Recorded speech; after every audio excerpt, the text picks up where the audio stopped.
आंकड़े के मुताबिक हमारे देश में लगभग 6.5 करोड़ लोग नशे के आदी हैं, यानी एडिक्ट्स हैं। फिर चाहे वो शराब का नशा हो या अफीम, गांजा, चरस, हेरोइन जैसे ड्रग्स का। सोचिए हमारे देश की कितनी बेशकीमती जिंदगियां नशे के जाल में फंसकर बर्बाद हो रही हैं। लेकिन सच तो यह है कि बर्बाद सिर्फ वो जिंदगी नहीं हो रही जो नशे के जाल में फंसती है, उसके साथ साथ बर्बाद हो रही हैं और बहुत सारी जिंदगियां। नशा करने वाले के माता पिता, भाई बहन, पति पत्नी और बच्चे। अब अंदाजा लगाइए बर्बाद हो रही जिंदगियों के आंकड़े का।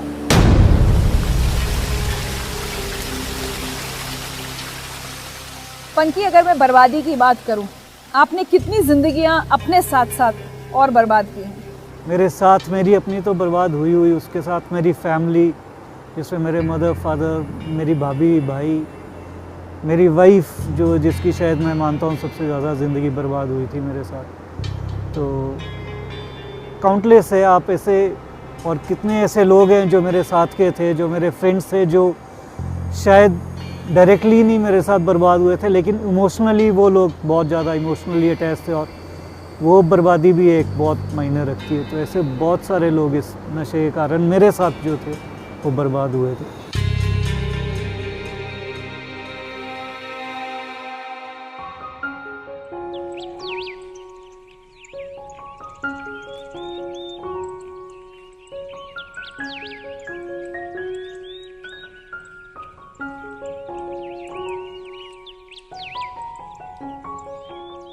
ये है पंकी सूद।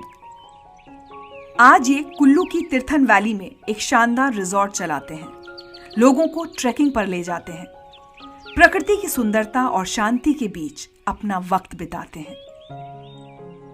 लेकिन एक वक्त वो था जब पंकी नशे के दलदल में फंसे हुए थे और खुद का और परिवार का बेइंतहा नुकसान कर रहे थे। कितने साल आपने नशे में बिताए हैं?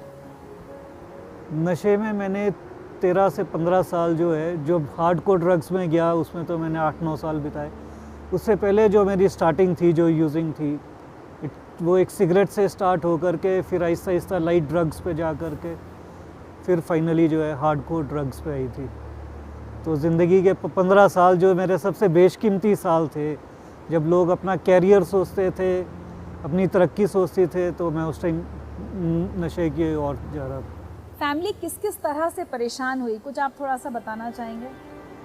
फैमिली किस तरह से नहीं परेशान हुई ये मैं आपको बताता हूँ। वो मेरी मदर, मेरे फादर जो एक शॉप रन करते थे कुल्लू में, और एक वेल नोन फैमिली से थे हम कुल्लू में, तो हर तरीके से मेरे फादर की दुकान के ऊपर मैंने काफ़ी कर्जा चढ़ा दिया था, क्योंकि मैं फादर दुकान में पार्टनर था, और चोरी करना सीख गया था, गले से पैसे चुराता था, दिन की जितनी सेल होती थी उसका मैक्सिमम पार्ट में लेकर के भाग जाता था, और दुकान का माल मैंने बेचना शुरू कर दिया था बहुत ही सस्ते रेट्स पे, या मैं लोगों को ऐसे ही दे देता था कि बाद में पैसे ले लूँगा। अपने घर का मैं पक्का चोर बन चुका था, और डाउनफॉल जो हमारी शॉप का था वो काफ़ी बुरी तरह से आया था। मदर इमोशनली वो एक सोशल स्टिग्मा रहता है हमेशा कि लड़का बिगड़ गया, तो उनका तो यही था कि दोस्तों ने बिगाड़ दिया, मेरा लड़का तो अच्छा है, बट वो भी काफ़ी ज़्यादा इस चीज़ को लेकर के परेशान रही मेरे साथ। मेरे भाई का शायद सबसे ज़्यादा इसमें वो रहा कि जो जिस स्टेज में जब मैं ड्रग्स में पड़ चुका था तो उसका पूरा फोकस मेरे ऊपर रहता था, अदरवाइज़ उनका फ्यूचर काफ़ी ब्राइट था, लेकिन मेरे कारण जो है उनका फ्यूचर शायद उतना अच्छा नहीं हुआ। पेरेंट्स के साथ कोई ख़ास इंसिडेंट आप शेयर करना चाहेंगे जिसका आपको बहुत अफसोस होता है? कोई एक ऐसे इंसिडेंट नहीं, इनकी लाइफ तो रोज़ ऐसी हो चुकी थी कि रोज़ ही ये दुखी और वो होते थे। तो इनका अपमान किया कभी? अपमान तो इनका मान तो मैंने कभी रखा ही नहीं जी, हमेशा अपमान ही किया लाइफ में। तो जब भी इन्होंने कोशिश की तो मैं हमेशा यही बोलता था कि आप लोग गलत हो, मैं सही हूँ। कई बार गाली गलौज की, कई बार एक बार जो मेरा पैडलर था उसने, मेरे फादर ने शिकायत कर दी थी पुलिस स्टेशन में, तो उस पैडलर ने मेरे को इतना मजबूर कर दिया था, अपने तू फादर को जा कर के बोल कि उनको शिकायत वापस लेनी पड़ेगी और मैं गलत आदमी नहीं हूँ।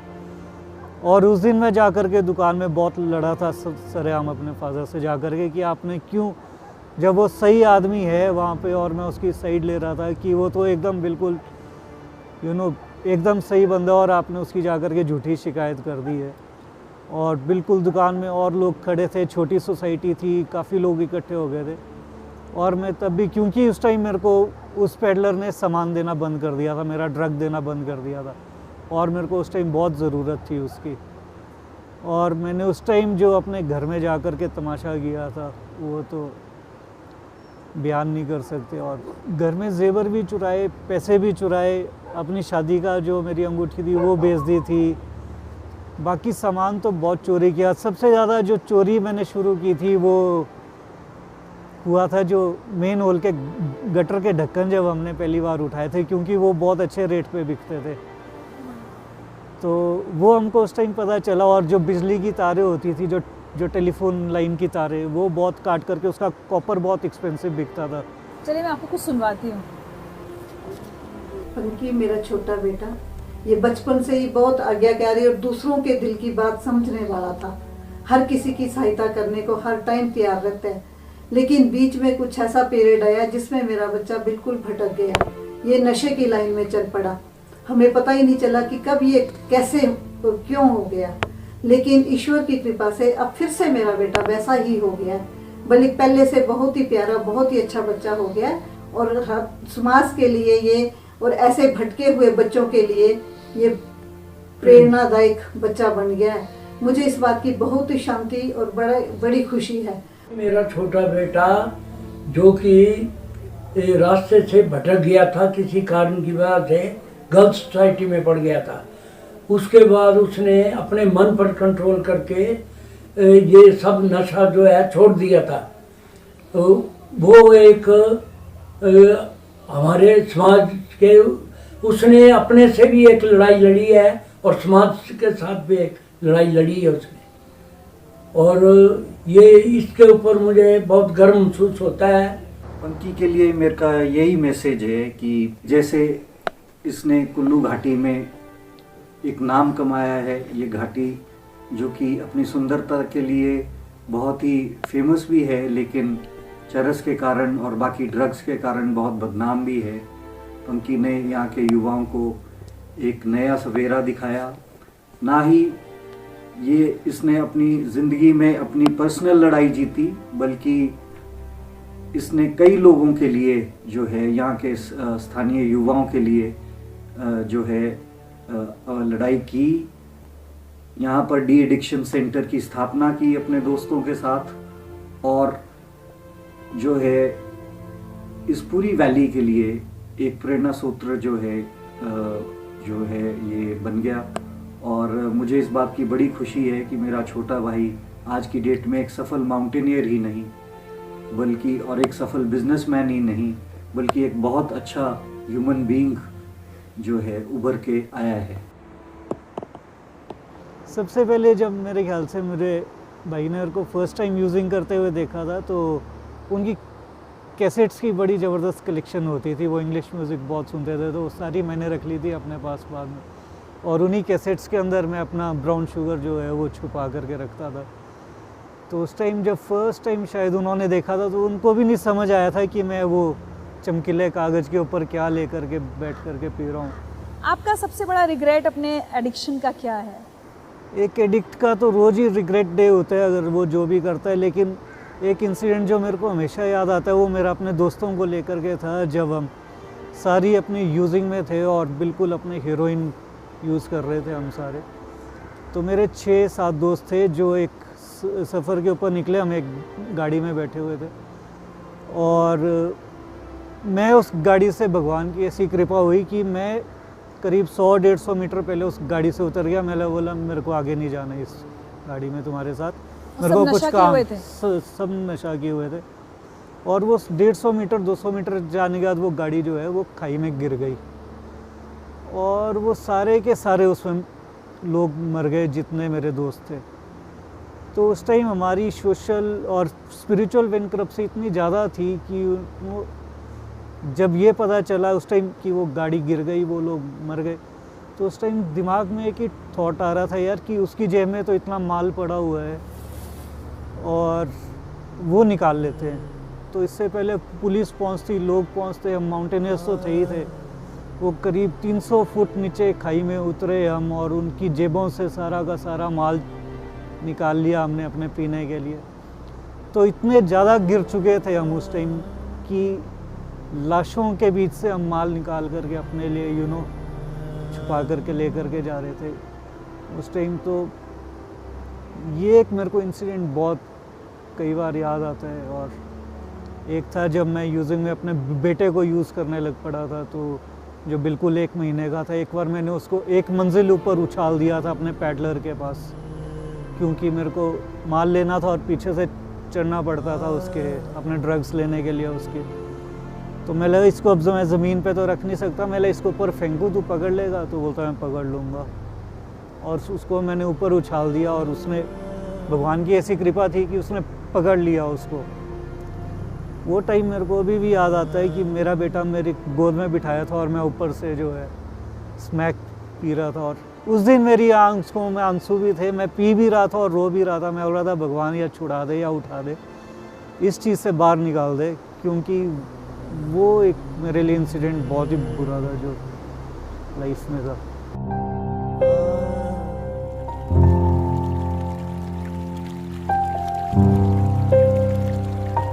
नशा एक ऐसा जाल है जिसमें कोई कब, क्यों और कैसे फंस जाता है वो खुद समझ नहीं पाता। हाँ, शुरुआत होने के पीछे कुछ खास वजहें, आदतें और लक्षण आमतौर पर एक से पाए जाते हैं। आपके नशे की शुरुआत कब, क्यों, कैसे हुई? इट्स अ डिज़ीज़ बेसिकली, ये एक बीमारी है। जैसे बीमारी हो जाती, कैंसर की बीमारी हो जाती, एड्स की बीमारी हो जाती, शुगर की बीमारी होती, वैसे एडिक्शन भी एक बीमारी है। और लोगों का सबका अपना एक मिथ लोगों ने बना रखा है इस चीज़ के लिए। लोग सोचते हैं कि इसके पास विल पावर नहीं है, ये कंट्रोल क्यों नहीं कर पा रहे। लोग अपने से तुलना करते हुए एक एडिक्ट के साथ तुलना करते हैं कि अगर हम रोक सकते हैं, अगर हम ये क्यों नहीं रोक सोशल ड्रिंकर बन सकते हैं, तो ये 2 ड्रिंक्स पे क्यों नहीं रुक सकता है। अगर हम सिर्फ once in a blue moon कोई नशा करते तो ये ऐसा क्यों नहीं कर सकते। हर आदमी को मिठाई खाने से शुगर की बीमारी तो नहीं होती। It's exactly like that. जब मैंने शुरू किया था, मेरे बीच में शायद लैक ऑफ कॉन्फिडेंस था। बचपन में क्लास में कोई भी कुछ करता था तो पनिशमेंट पंकी सूद को ही मिलनी होती थी, ये डिफाइंड होता था। तो वो कहीं ना कहीं एक कॉन्फिडेंस ख़त्म हो चुका था। पता था यार कि ज़्यादा इंटेलिजेंट है नहीं, बैक बेंचर्स हैं, वो 30-40% वाले बच्चे हैं, तो ना ही कोई टीचर्स ऐसा कुछ प्रमोट करते थे, बगअप करते थे। तो कहीं ना कहीं एक जब सिगरेट का नशा उठाया है तो वही कुछ अलग दिखने के लिए, कुछ अलग एक अटेंशन सीकर बनने के लिए वो चीज़ें शुरू की। और जो ऐसा ऐसा फिर स्लोली ग्रेजुएट करते गए। सिगरेट ने तो सारे रास्ते खोल दिए फिर आगे के। That is the first step. उसके बाद फिर चरस आई, चरस के बाद फिर और ड्रग्स आए, सिंथेटिक ड्रग्स आए, दवाइयाँ आई। वो नशे की कोई लिमिट नहीं है, ना ही कोई ऐसा नाम है। बट हाँ, फिर फाइनली वही होता है कि फाइनेंशियली, स्पिरिचुअली और इमोशनली सब कुछ ख़त्म होता चलता है इसमें। तो शुरुआत जो आप कह रहे हैं, पहली सिगरेट उठाई, वो क्या उम्र थी आपकी? उस टाइम में शायद 8th में था, तो 8th 9th 13-14 साल की उम्र में। पर वो पी और छुप करके फिर वो ये 10 सेंटर फ्रेश खा करके घर को जाना और ये सारी चीज़ें होती थी। और उस टाइम तो बहुत ही डर लगता था, खैर हर चीज़ से, पकड़े ना जाए। हाँ, पकड़े ना जाए। पर हाँ, उस टाइम वो चीज़ जो है टेस्ट कर चुके थे और उसका स्वाद लग चुका था। वो फिर मज़ा ढूंढने के चक्कर में, जो पहली सिगरेट का मज़ा था, वो ही मज़ा ढूंढने के चक्कर में और खुशी और मज़ा ढूंढने के चक्कर में ग्रेजुएट करते चले गए नशे की लाइफ में। सिगरेट के बाद चरस शुरू की, जिसको जॉइंट बोलते हैं, कूल बोलते हैं आज की डेट में। कूल? हाँ, आज की डेट में तो सारे, क्योंकि हम टूरिज़्म इंडस्ट्री में है तो drug tourism is a big thing now days. वही है कि जो बंदा जॉइंट जिसने पिया नहीं है उसको कूल माना नहीं जाता है आज की डेट में। और फिर उसके बाद फिर स्लोली ग्रेजुएट किया, सिंथेटिक पे आए, थोड़ा दवाइयों वाले उसमें गए, कोरेक्स, फेंसी, टेग्रिकोटॉल एक दवाई आती है। फिर पार्टीज़ में जाना शुरू किया तो वहाँ पे LSDs और ये सारे सिंथेटिक जितना भी था, मैजिक मशरूम जो साइकेडेलिक ड्रग्स थी, उसको लेकर के एक बड़ा अट्रैक्शन रहा काफ़ी। रेप पार्टीज़ होती है, लाउड म्यूज़िक बजता है, तो ये टोटली एक साइकेडेलिक नशे है जो आपको एक बिल्कुल अलग दुनिया में ले जा सकते हैं। ये कैसी आपको दुनिया में मैं ले जाता हूँ जहाँ पे आपको सब कुछ रंगीन दिखता है, सब कुछ उड़ता हुआ दिखता है, सब कुछ पिंक स्टेज जिसको बोलते हैं ना, everything is beautiful and nice. लेकिन जैसे ही आप उससे बाहर आते हो और असलियत में दुनिया को देखते तो वो तो बहुत डरावनी लगती है। फिर वापस उसी दुनिया में हम जाने की कोशिश करते हैं और वही उसी addiction होता है। हाँ, तो that is where addiction comes then. आपने शराब का नशा नहीं किया? शराब की आप बात मत करो तो ही अच्छा है, क्योंकि शराब को मैंने कभी नशे के तौर पे पहले कभी समझा ही नहीं। मैं तो समझता था कि वो एक सोशल चीज़ है, जो एक सोशल ड्रिंकर होता है कि बैठे पार्टी में पिया। तो जब मेरे को फर्स्ट टाइम जब मैंने हीरोइन ये अपना ब्राउन शुगर शुरू किया था, जिसको ब्राउन शुगर बोलते हैं, हीरोइन बोलते हैं, स्मैक बोलते हैं, तो हमने सैटरडे नाइट से शुरू किया था कि सिर्फ सैटरडे को पिएंगे। पर वो सैटरडे नाइट से कब फ्राइडे नाइट बन गया, कब थर्सडे, कब Wednesday, Tuesday, Monday, Sunday, 7 days a week का जब वो एक पूरा हमारा एक वो बन चुका था प्रोग्राम। और फर्स्ट टाइम जब मेरे को वो नशा मिला नहीं अपना, तो फिर वो जब हलचल होने लगी शरीर में, थोड़ा दर्द होने लगा, थोड़ा अनकंफर्टेबल फील करने लगा, और बाज़ार में निकला, मैं चप्पलों में ही निकला, बिल्कुल बिस्तरे से एकदम, है ना, बड़ा बेचैन था। मैं यार कुछ तो गड़बड़ है आज, पर मैं रियलाइज़ नहीं कर पा रहा था कि वो मेरे को स्मैक की टूटन है या मेरे ब्राउन शुगर की वो है। I was trying to find something, मेरे को खालीपन एक महसूस हो रहा था। तो जब मैं बाज़ार में निकला तो पता चला जो हमारा पैडलर है वो तो दिल्ली गया हुआ है। तो फिर उस दिन मैं शाम को पहली बार बैठा वहाँ पे कुल्लू में ही, और मैंने एक शराब की बोतल ख़रीदी, क्योंकि किसी ने बताया था कि शराब पी करके सिकनेस दूर हो जाती। पर वो जो मैंने एक दिन वो शराब पी, मैंने पूरी बोतल वो अकेले बैठ करके पी, और मेरे को अभी तक वो दिन याद है अपनी लाइफ का, सबसे मेरा ख़तरनाक दिन था वो। और शराब इतनी ज़्यादा पी ली थी कि पैरों पे खड़ा भी नहीं हुआ जा रहा था। तो मेरे एक दोस्त ने मेरे को स्कूटर के ऊपर बिठा करके मेरे घर के गेट के बाहर मेरे को छोड़ दिया था। उस दिन मेरी भाभी ने जो मेरे को सहारा दिया था, I can't forget that day. और शराब, फिर मैंने सोचा कि आहिस्ता आहिस्ता कि शराब को कंटिन्यू करते हैं, ये उतनी ख़तरनाक नहीं है। लेकिन आहिस्ता आहिस्ता मेरे को ये भी समझ आ गया कि मेरे लिए कोई भी नशा नहीं बना हुआ है, चाहे वो शराब है, चाहे, क्योंकि जब मैंने शराब पीना शुरू किया तो मैंने इतनी ज़्यादा शराब पीना शुरू कर दिया, मैं दिन को ही दुकान से भाग जाता था अपनी और शराब पी करके आया। तो फिर वो आहिस्ता आहिस्ता समझ आ गया कि शराब is also not for me. तो दलदल में आप लगातार रास्ते चले जाते, इससे निकलने का बाहर कोई रास्ता था नहीं।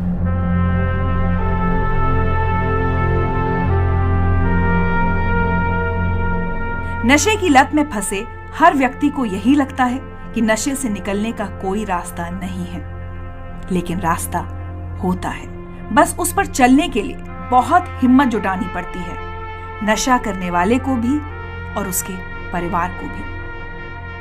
पंकी, अगर मैं आपसे पूछूं कि जो 17 साल का दलदल था, ये कितना गहरा था, कितना बुरा था आपके लिए?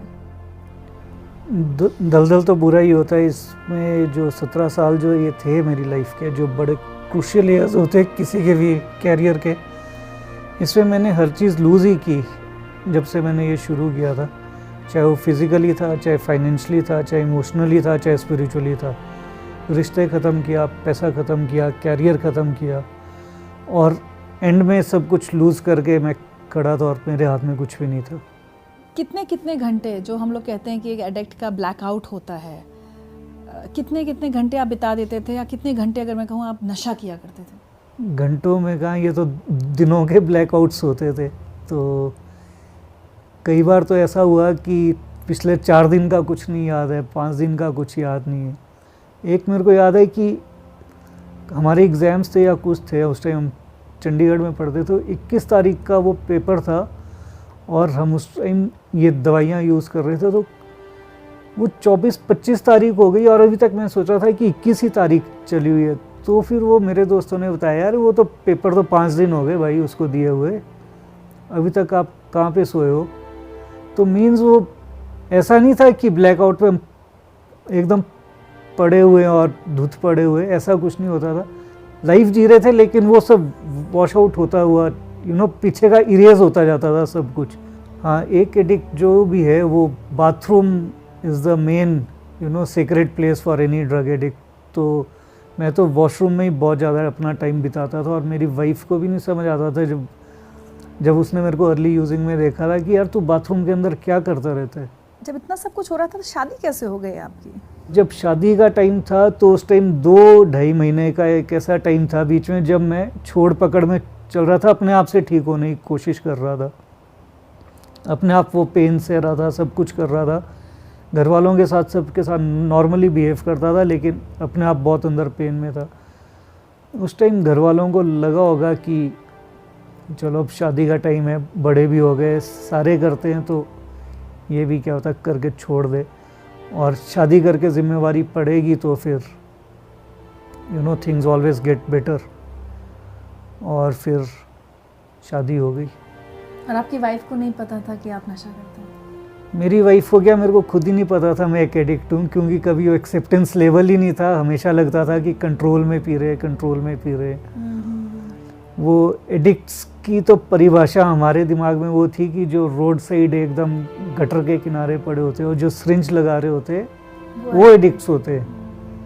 हम थोड़ी ना एडिक्ट है, हम तो घर में रह रहे हैं, अभी सब कुछ कर रहे हैं, दुकान जा रहे हैं, काम कर रहे हैं, तो हम तो एडिक्ट है ही नहीं। और उसको पता चला जब 8वें महीने में वो प्रेग्नेंट थी तो उसको शॉक लगा था, जब बिल्कुल विद प्रूफ से और मेरे ड्रग्स के साथ मेरे को बिल्कुल पकड़ा गया, तो फिर उसको एक शॉक लगा था कि दैट मैं एक ड्रग एडिक्ट हूँ, और वो बिल्कुल एक ट्रॉमा में चले गई थी। लेकिन फिर बात वही है कि मैनिपुलेशन, मैंने उसको फिर मैनिपुलेट कर लिया था बहुत अच्छे से कि मैं छोड़ दूंगा, कि मैं तो हुई नहीं, यूज़र ही नहीं हूँ, छोड़ने की तो बात दूर की है, एक्सेप्ट तो कभी किया ही नहीं that I am a drug addict. मैंने तो उसको यही समझाया हमेशा कि ऐसी बकवास करती है दुनिया, सब जलते हैं। अच्छा, कभी वो वाली हालत आपने नहीं देखी कि जैसे कहते हैं ना कि बिल्कुल पैसों की तंगी हो जाए, सड़क पर आ जाए, भीख मांगने की स्थिति हो जाए? बहुत पैसे वालों की भी हम ऐसी कहानियाँ सुनते हैं। बिल्कुल देखी, वैसी स्थिति भी देखी। इनफैक्ट मैंने दिल्ली में रैक पिकिंग की एक बार जा कर के, वहाँ पे निज़ामुद्दीन के एरिया में, वहाँ पे हमने कूड़ा उठाया, वहाँ पे जा कर के जो बॉटल्स थी रैग से वो बेची। इनफैक्ट एक बार चेन स्नैचिंग गैंग ने मेरे को ऑफ़र किया, और एक बार गए भी हम उसके लिए। एक बार मेरे को वहाँ के जो दिल्ली के बिल्कुल होते हैं, जो ब्लेडबाज होते हैं, वो 100-100 रुपए के लिए ब्लेड मारते हैं दूसरे लोगों के मुंह पे जा कर के, उनके साथ बैठ कर के टाइम व्यतीत किया। तो उनके साथ नशा तो किया बैठकर? उनके साथ बैठ कर के नशा किया बिल्कुल, और उन्हीं के साथ ग्रेवयार्ड्स में बैठ कर के, जो निज़ामुद्दीन के ग्रेवयार्ड्स थे, जो वहाँ का वो था, ग्रेवयार्ड्स के नीचे अड्डे बनाए हुए थे लोगों ने, ऊपर कबर होती थी, नीचे पूरा खोद के रखा था यूजिंग के लिए। तो वहीं पर एक तरफ शिट पड़ी हुई है, एक तरफ स्मेल पड़ी हुई है, पूरा कचरा पड़ा हुआ है, लेकिन वो यूजिंग एरियाज होते थे, और वहीं पे बैठ कर के अपना ड्रग का नशा करते थे। कौन सा नशा? क्योंकि कई बार हम ये सोचते हैं ना, जो पैसे वाले हैं वो ये नशा कर सकते हैं, जो गरीब आदमी हैं वो ये। थोड़ा हमें बताइए किस किस तरह के नशे किस किस तरह के लोग करते हैं? जो सबसे कॉमन ड्रग की अगर आप बात कर लो आप इंडिया में, तो दैट इज़ जॉइंट, चरस, जिसको लोग शिवजी की बूटी भी बोलते हैं, भोलेनाथ का प्रसाद भी बोलते हैं, अलग अलग नाम से जिसको बोला जाता है। वो सबसे सस्ता भी है, ईजिली अवेलेबल भी है। बात करें अगर आप रियल ड्रग्स की परिभाषा में आओ, तो उसमें फिर जो आपकी फिजिकल डिपेंडेंसी जिसके ऊपर हो जाती है, that is heroine, that is cocaine and other drugs. तो फिर जैसे आजकल चिट्टा आपने सुना होगा, बहुत ज़्यादा चल रहा है, जिसमें इंजेक्ट करके लेते हैं सारे के सारे। तो ये सारे फिज़िकली डिपेंडेंट हो जाते हैं हम इन नशों के ऊपर, और जब फिज़िकली एक बार डिपेंडेंट हो जाए तो फिर कोई चॉइस नहीं रहती, क्योंकि वो चॉइस से ज़्यादा अब हमारी ज़रूरत बन जाता है। वो शौक़ नहीं रह जाता है यूज़ करने का, वो ज़रूरत बन जाता है। वो अपने सिम्टम्स कुछ आप शेयर करना चाहेंगे? सिम्टम्स जो एक यूज़र के सिम्टम्स होते हैं कि जब एक तो एटीट्यूड बिहेवियर बहुत ज़्यादा चेंज होता है, चिड़चिड़ापन एकदम से आ जाता है, गुस्सा आने लगता है, शिवरिंग होने लगती है शरीर में बहुत ज़्यादा, कोल्ड टर्की स्टेज बोलते हैं उसको, कि जब आपका नाक भी चलना शुरू हो जाता है, आपका पेट लूज़ होना शुरू हो जाता है, ठंड है तो आपको पसीना आना शुरू हो जाता है, पूरा बॉडी का साइकिल चेंज हो जाता है। आखिर में आपकी पत्नी को फिर कैसे पता चला था, वो इंसिडेंट अगर आप शेयर करें? वो मेरा एक कज़न है कुल्लू में ही, वो काफ़ी टाइम से, वो क्योंकि एक कज़न्स जो हम उम्र होते हैं उनको हमेशा ध्यान रहता है कि यार अब इसने दोस्ती छोड़ दी है, बिल्कुल ये लाइफ में चेंज हो गया है, इस जो इसके अच्छे दोस्त थे उनके साथ उठता बैठता नहीं है। और वही बाथरूम वाली बात थी, तो वॉशरूम में मैं बैठा हुआ था पीने के लिए और वो एकदम से वहाँ पे एंटर किया था, और उस दिन उसने जा कर के मेरी फैमिली को बता दिया कि ये चीज़ यूज़ कर रहा है। और फिर उसने मेरी अलमारियाँ वगैरह सब कुछ ढूंढना शुरू किया, तो मैंने बहुत सारी चरस छुपा के रखी थी वहाँ पे। वो इतनी चरस थी कि अगर मैं उसके साथ पकड़ा जाता तो शायद कभी उम्र में बाहर नहीं आता अपनी जेल से। तो जब वो लेकर के आई, उसने कभी देखी भी नहीं थी ये चीज़, तो बोलती ये क्या? मैं ला ये तो धूप की बत्तियाँ हैं, ये तो ऊपर लेके जानी है, मेरे को बिजली माँ दे, वहाँ पे प्रसाद देना है। तो फिर वो मेरे फादर के पास लेके गई थी वो सारी की सारी, तो वो भी हैरान हो गए थे देख करके कि ये कहाँ से इतना रखा हुआ है। फिर उसके बाद उसका चेक, उस टाइम सीसीटीवी कैमरास तो नहीं थे, लेकिन मेरी फैमिली पूरी सीसीटीवी कैमरा और मेरे फ्रेंड्स एक मिनट की लाइव रिपोर्टिंग होने लग पड़ी घर में कि थिंग्स आर गेटिंग बैड। कभी आपकी वाइफ ने आपको छोड़ के जाने की बात नहीं कही? थैंकफुली उसने छोड़ के जाने की बात तो नहीं की मेरे साथ कभी भी, लेकिन she had been always very strong standing behind me. और एक बार जब फाइनली जब मैं अपने बेटे को यूज़ कर रहा था ड्रग्स के लिए, मैं उसका बहाना बना करके उसको बाहर ले करके जाता था, और वो बहुत 12 फरवरी का दिन था, बहुत ठंड पड़ी थी उस दिन, शायद स्नोफॉल भी हुआ था। तो मैं अपने बेटे को ऐसे ही 1 महीने का था, उसको ऐसे ही बाहर ले करके आया और गेट के पास छोड़ के भाग गया मैं अपना यूज़ करने के लिए। उस दिन फिर घर में बहुत उन्होंने दरवाज़ा तोड़ा वॉशरूम का, मेरे को बाहर निकाला और घर में खूब लड़ाई झगड़ा हुआ, खूनो खून हुआ। मैं सिर से खून निकल रहा था, गर्दन से खून निकल रहा था, शीशे तोड़ दिए थे। तब मेरी वाइफ ने आकर के मेरे को एक थप्पड़ मारा था, जिसके बाद सब कुछ शांत हो गया था। और उस दिन के बाद फिर मेरे को रिहैब ले गए थे वो लोग उठा के। वाइफ ने बहुत साथ दिया आपका, सोनू ने। कई बार ये उनके पास ये ऑप्शन रहा होगा कि छोड़ के चली जाए आपको।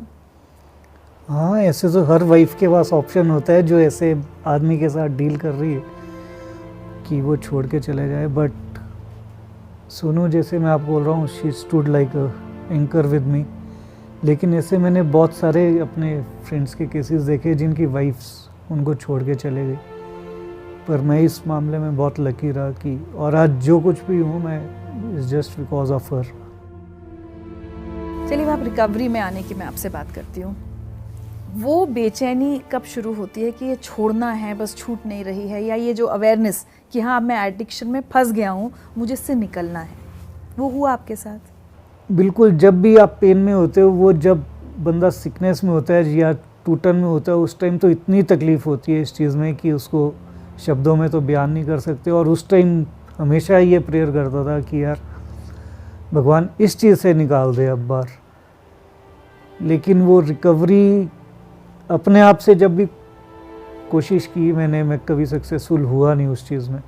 रिकवरी की अगर बात करो तो वो पहला मैसेज मेरे को जब घर वाले मेरे उठा करके लेके गए, क्योंकि अपनी विल से तो मैं जाने वाला नहीं था कहीं पे भी, रिहैब में स्पेशली, तो मेरे को रिहैब ले गए थे उठा करके। मेरा एक फ्रेंड था जो सबसे पहले ठीक हुआ था, और उसकी यूजिंग मेरे से भी ज़्यादा स्ट्रॉन्ग रही है, और मेरे को रिहैब उठा करके लेके गए थे, गाड़ी की डिक्की में डाल करके लेके गए थे। डिक्की में? तो और जब मैं रिहैब पहुंचा था तो उस दिन खूनो खून था, सिर से खून निकल रहा था, गर्दन से खून निकल रहा था, बहुत ही बुरी हालत में था। लेकिन मैं फिर भी बोलते हुए यही जा रहा था कि मैं एक एडिक्ट नहीं हूँ और आप लोग पागल हो गए हो, और मैं कंट्रोल कर सकता हूँ इस चीज़ को। फिर रिहैब में वो 6 महीने बिताए। उसके बाद फिर वहीं पे हमने अपना 6 महीने का और वॉलंटियर प्रोग्राम किया, जिससे मेरी रिकवरी स्ट्रॉन्ग हुई। वो वॉलंटियर प्रोग्राम जो किया 6 महीने का, और वो बहुत स्ट्रॉन्ग प्रोग्राम था, जिसमें मीटिंग्स में गए हम। एनए की मीटिंग्स होती है दिल्ली में बहुत स्ट्रॉन्ग, वो मीटिंग्स की लगातार, और फिर आहिस्ता आहिस्ता करते हुए, एक एक दिन करते हुए, तो आज भी मेरे को एक ही बात समझ आई पूरे उसमें, 1 डे एट अ टाइम, कि सिर्फ आज के दिन नशा मत करो, बाकी देखी जाएगी। आपको एक मैसेज सुनना। हाय पंकी, मेरे को देख के तू सरप्राइज तो फील कर रहा होगा, बट आज तेरे को एक बड़ी पुरानी बात याद दिलाता हूँ। तेरे ही शेयरिंग में तूने एक बार शेयर किया था कि जब तू पहाड़ की चोटी देखता था और कहता था उस चोटी पे चढ़ के जाके नशा करना है, तो तू इतना एक्सट्रीम में जाके और अपने गोल को अचीव करता था। बट आई रियली अप्रिशिएट कि आज तू, तेरा एक पूरा पर्सनालिटी चेंज जो हुआ है टुवर्ड्स योर लाइफ। आज तू सोशली कितने लोगों को इमोशनली, फाइनेंशियली, स्पिरिचुअली सपोर्ट कर रहा है, और इस कॉज के लिए अपने एक्सपीरियंस को carry the message to the addict who still suffers. Really I appreciate Punky, keep it up your good work. Thank you Punky, you are right choice baby. कौन है ये? यही तो है हमारे भाग्य विधाता। तो अरविंद जी का तो बहुत ही मेजर रोल रहा हुआ है रिकवरी में। और अब आप बहुत सारे दूसरे एडिक्ट्स की हेल्प कर रहे हैं रिकवर करने के लिए, वो उसके बारे में बताइए। जैसे अरविंद जी ने बोला carry the message to the addict who is suffering, तो मेरे को लगता है हर एडिक्ट में, जैसे मैं खुद सफ़र कर रहा हूँ, it's my responsibility, I have to give back what I have got. अगर मैं अपने पास ही रखूँगा उसको, तो उस रिकवरी का कोई मतलब नहीं रह गया। और एक ये सोशल रिस्पॉन्सिबिलिटी भी है, और मेरे को अपने आप बहुत अच्छा लगता है कि एक प्रोडक्टिव मेंबर के रूप में कहीं तो बाहर आए, क्योंकि हम तो बिल्कुल यूज़लेस मेंबर्स थे सोसाइटी के, जो किसी भी काम के नहीं थे। क्योंकि एक एडिक्ट को कभी भी वो इज़्ज़त नहीं मिलती, या उसको वो प्यार नहीं मिलता है, जो वो लव केयर कंसर्न जो बोलते हैं, जो अनकंडीशनल होना चाहिए। अगर मैं इस चीज़ से बाहर निकला हूँ, वो पेन से जिससे मैं बाहर निकला हूँ, मैं हमेशा चाहता हूँ कि जो सफरिंग एडिक्ट्स हैं वो भी इससे बाहर निकले। तो क्या क्या करते हैं आप उसके लिए? अपनी लाइफ शेयर करते हैं कि हमने तो ये खोया है, दिस इज़ व्हाट, एंड मैं हमेशा उनके साथ, बच्चों के साथ ये शेयर करता हूँ कि ये आप लूज़ करोगे, there is no winning in this. आप कोई भी चीज़ एक अचीव नहीं कर सकते नशा करके, और हमने तो ये खोया हुआ है। तो आप सुन के सीख लो या करके सीखना है तो वो आपकी मर्ज़ी है। अगर आपने सुन के सीखना है और देख के सीखना है, तो हम लोग बैठे हुए हैं यहाँ पे। तो वो awareness is very important in this. India में इसको आप स्टिग्मा बोल लो, कुछ भी बोल लो, सोशल स्टिग्मा, कि लोग इस टॉपिक पे बात करना ही नहीं चाहते हैं। पंकी, हमारे समाज में गलतफहमी होती है कि नशा सिर्फ आदमी करते हैं, औरतें, लड़कियां नहीं करती। आपका अपना क्या एक्सपीरियंस है इस फील्ड में? अगर ये गलतफहमी है तो ये 100% गलतफहमी है कि सिर्फ आदमी नशा करते हैं। आज की डेट में आप देखो तो 100 से ज़्यादा केस स्टडीज़ तो हमारे पास ही होगी, जिसमें लड़कियां, यंग लड़कियां, स्कूल गोइंग लड़कियां नशे की चपेट में हैं। और लड़कियों का नशा करना बहुत ख़तरनाक होता है, because they have so much to lose in their life. Plus लड़कियों का बेसिकली जो अभी हमने केस स्टडीज़ देखी थी, उसमें बहुत सारी लड़कियां प्रोस्टिट्यूशन की तरफ गई। Definitely girls are 100% into drugs. और ये नशा किसी का नहीं होता है, चाहे वो लड़का हो, चाहे लड़की हो, अमीर हो, गरीब हो, किसी भी जाति का हो, किसी भी धर्म का हो, नशा किसी को नहीं छोड़ता है। और गर्ल्स के लिए तो ये और भी स्ट्रॉन्ग मैसेज होना चाहिए कि they should 100% keep them away from this thing. क्योंकि इंडिया में अभी तो बॉयज़ को लेकर के इतना टैबू है, गर्ल्स का अगर पता चल जाए फिर तो वो तो या तो जहर दे करके मार देंगे, या फिर सुसाइड्स करेंगे या कुछ करेंगे। क्योंकि गर्ल्स को तो मेरे ख्याल से फैमिलीज़ भी, क्योंकि हमारा भी सोसाइटी का इतना ओपन माइंडनेस नहीं है कि लड़कियों को वो इस तरीके से झेल पाएंगे। और गर्ल्स का एक रिहैब खुलना बहुत ज़रूरी है, चाहे वो गवर्नमेंट खोले चाहे प्राइवेट खोले। चलिए, तो अब अगर मैं आपसे पूछूं कि आजकल क्या हो रहा है, बहुत छोटी कम उम्र में बच्चे ड्रग्स ले रहे हैं, फैमिली को क्या क्या सिम्टम्स देखकर ये समझ जाना चाहिए कि कुछ गड़बड़ चल रहा है हमारे बच्चे की लाइफ में? 10th से लेकर के जो कॉलेज गोइंग तक के बच्चे हैं उनके बीच में तो आपको एकदम से अगर वो कुछ भी गड़बड़ कर रहे होंगे, तो एटीट्यूड बिहेवियर में उनका बहुत जल्दी चेंज नज़र आता है। वो ज़्यादा या तो बहुत प्रोएक्टिव हो जाएंगे या बहुत हाइपर हो जाएंगे, और अगर वो यूज़ कर रहे हैं तो वो कहीं ना कहीं फैमिली से कटना शुरू कर देते हैं।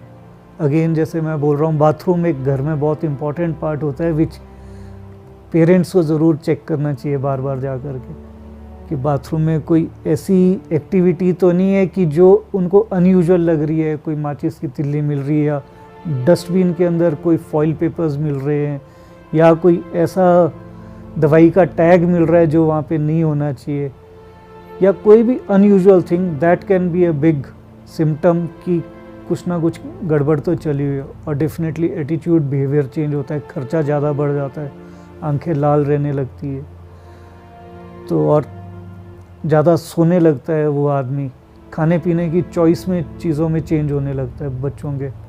ज़्यादा खाते हैं, कम खाते हैं? वो कम खाने लगते हैं, plus they prefer eating sweet more, क्योंकि मीठा हमेशा हाई देता है। तो जितने भी ड्रग एडिक्ट्स रहे वो जब भी नशा करते थे उसके बाद हमेशा मीठा ढूंढते हैं कि जा कर के। तो ऐसे बहुत सारे सिम्टम्स हैं जो हम अनदेखा कर देते हैं, या पेरेंट्स समझना नहीं चाहते, या अगर समझते भी तो वो अवेयरनेस नहीं है कि क्या चीज़ क्यों ये चीज़ें हो रही है। तो उन चीज़ों के ऊपर चेक करना बहुत ज़रूरी है। आज की डेट में मोबाइल एक बहुत बड़ा हथियार बच्चों के हाथ में आ गया हुआ है। पहले तो फिज़िकली जा कर के हमको पैडलर को जा कर के ढूंढना पड़ता था, देखना पड़ता था, उसको ट्रेस करना पड़ता था। अब तो डिवाइस के साथ पेरेंट्स को भी उतना स्मार्ट होना पड़ेगा जितने उनके बच्चे स्मार्ट हैं, क्योंकि स्मार्टफोन आपके हाथ में है। एंड उसके द्वारा मेरे को लगता है अब तो टोटली गेम चेंजर हो गया ये जो मोबाइल है, और ये ड्रग्स की दुनिया में भी बहुत बड़ा रोल प्ले कर रहा है इस टाइम। क्योंकि अब जो पेडलर्स हैं वो या तो फेसबुक के द्वारा मैसेजेस भेज रहे हैं या व्हाट्सएप के द्वारा मैसेजेस भेज रहे हैं, लोकेशन अपनी भेजते हैं कि इस टाइम मैं यहाँ पे खड़ा हूँ, यहाँ से आज आप लाइव लोकेशन ट्रैक कर सकते। तो ये एक मैं चाहता हूँ कि एक ऐसा अवेयरनेस प्रोग्राम हर स्कूल में पेरेंट्स के साथ हो कि जिनको बताया जाए कि मोबाइल जितना एजुकेटिव है ये उतना डेंजरस भी हो सकता है, और अगर आपका बच्चा गलती से भी ड्रग्स की दुनिया में है तो mobile will play a very very important role in buying selling of the drugs. Panki, एक बात बताइए मुझे, इतने करोड़ों लोग नशे के आदी हैं इस वक्त हमारे देश में, और बहुत सारे लोग रिकवर भी कर रहे हैं। जो रिकवर करते हैं, जैसे मैं आपकी बात करूँ, तो वो लोग जो ड्रग के पेडलर्स हैं, जो डीलर्स हैं, उनको पकड़वाने में मदद क्यों नहीं करते? क्योंकि आप लोगों को तो सब अड्डे पता हैं, हर शहर का अड्डा आप लोगों को पता होता है, आप लोग मदद क्यों नहीं करते पुलिस की? क्योंकि पुलिस को तो अपने आप ही सब कुछ पता होता है जी। पुलिस से कुछ भी नहीं छुपा हुआ है, मैं आपको ऑनेस्टली बताऊं तो पुलिस से कुछ भी चीज़ नहीं छुपी। और लॉज की आप बात कर लो तो इंडियन लॉज इतने फ्लेक्सिबल है कि कहीं ना कहीं वो अंदर बाहर की प्रक्रिया लगी रहती है। जो पैडलर्स होते हैं उनको पता है एक बार अंदर गए फिर बेल हो जानी है, प्रूव होएगा नहीं, फिर बाहर आ जाते हैं, दूसरा केस बनता है, फिर अंदर जाते हैं, फिर बाहर आ जाते हैं। तो कहीं ना कहीं अब करते हैं। जैसे हम मोबाइल की बात कर रहे हैं तो अभी हिमाचल में ड्रग फ्री हिमाचल करके एक ऐप लॉन्च हुई है। तो जितना इजी ड्रग्स लेना हो गया है उतना इजी अब ड्रग पेडलर को पकड़वाना भी हो गया। आप सिर्फ लाइव लोकेशन भेजो, उसमें आपका शेयरिंग नहीं होगा कुछ भी कि कौन है, किसने लोकेशन शेयर की, और वहाँ पे नियरेस्ट पुलिस स्टेशन पे जा कर के वो बिंग करेगी इस ऐप से और एकदम से पुलिस उस लोकेशन पे पहुँचेगी। तो ऐसे पुलिस ऑफिसर्स की ज़रूरत है जो अपना इनिशिएटिव डालें। और मैं तो कई बार अपने टाइम को लेकर के रोता हूँ, यार उस टाइम ऐसे ऑफिसर्स क्यों नहीं थे, क्योंकि पेडलर तो घर के सामने ही था, वहीं घूमता था। निज़ामुद्दीन में जहाँ से मैं अपना कभी ड्रग्स लेकर के आता था उसके तो सामने पुलिस स्टेशन था। तो मेरे को तो नहीं लगता कि पुलिस वालों को मालूम नहीं होगा कि वहाँ पे सामने ड्रग्स बिकता है, उनको सब कुछ मालूम होगा आई एम श्योर। लेकिन ऐसे पुलिस ऑफिसर्स चाहिए जो इस चीज़ को पूरा इनिशिएटिव लेकर के अपने दिल से इस चीज़ को ख़त्म करना चाहते हैं। You regret missing out those 17 years of your life to drugs? I definitely regret, क्योंकि उस टाइम बहुत कुछ कर सकते थे, लेकिन चलो थैंकफुली अभी ये है कि आपके सामने बैठ के बात तो कर रहे हैं, नहीं तो ऐसे तो बहुत सारे लोग हैं जिनके तो फ़ोटो पे हाथ चढ़ा हुआ है आज की डेट में।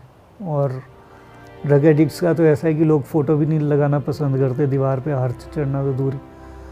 तो कहीं ना कहीं दुख तो ज़रूर है, पर you know the time which has gone उसको वापस तो नहीं ला सकते, लेकिन जो आगे का टाइम है उसको बेटर ज़रूर कर सकते हैं।